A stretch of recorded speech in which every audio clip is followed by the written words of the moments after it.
The New Indian Express is reporting that a Palestinian in Saudi Arabia has been sentenced to death for writing poetry.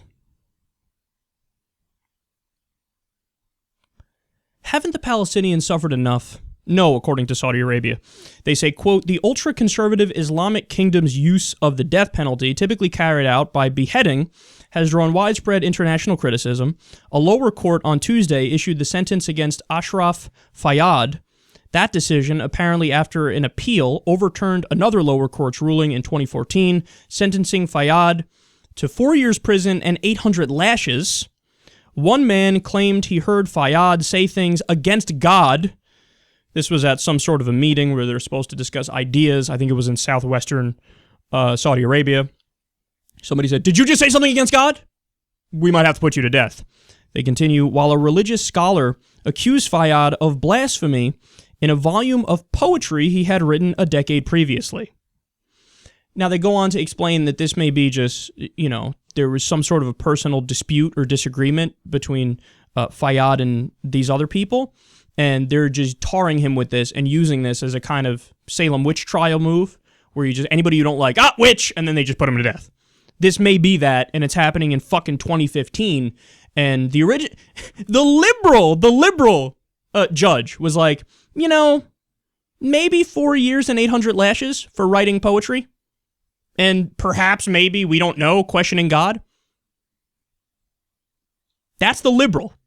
And then the conservative one was like, no, we're going to put you to death. And get this part broke my heart as well, but I understand why he felt like he had to do it. Fayyad denied the book was blasphemous, but apologized in case it was. We're living in the fucking Twilight Zone, guys. We're living in the Twilight Zone. A guy wrote poetry that was allegedly blasphemous and said something that was allegedly blasphemous. He's put to death. Again, do you know how many times I'd be put to death? For fuck's sake, every show, I'm an atheist, I proclaim I'm an atheist, that equals terrorism in Saudi Arabia. Yeah, I guess I would be put to death for that. Poetry, you would have to go to every artsy-fartsy campus, college in the West and kill all of them.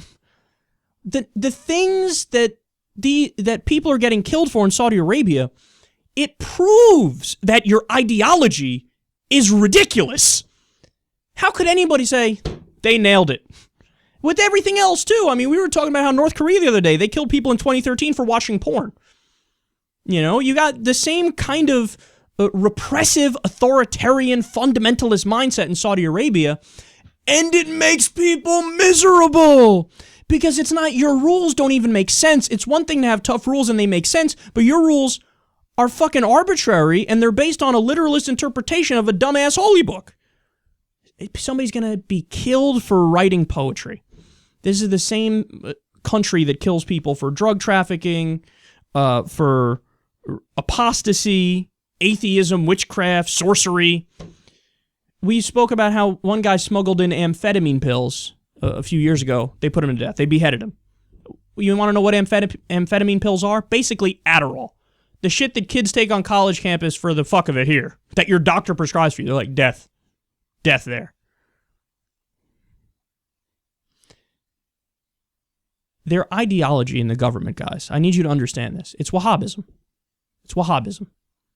That is the same ideology that ISIS proclaims. Super fundamentalist Islam. Ultra-conservative Islam. And these are our buddies.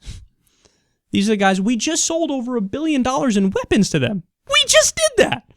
And they're going to continue to bomb the shit out of Yemen, killing over 50% civilians. We're going to continue to dump trillions on them as they give us oil, and then we do all their bombing for them.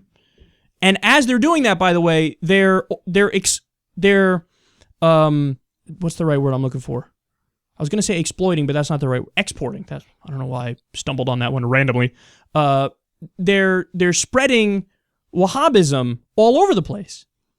So they said, we're not going to take any refugees from the crisis and the wars in the Middle East and stuff. What we're going to do is we'll build mosques for them.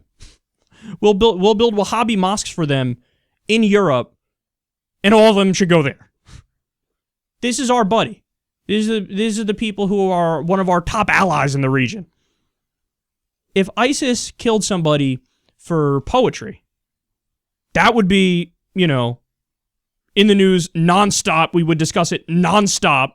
Mainstream outlets in the U.S. would cover it nonstop. For this, the government of Saudi Arabia doing it, I had to get it from the New Indian Express because nobody here is covering it because they're our allies. So shh.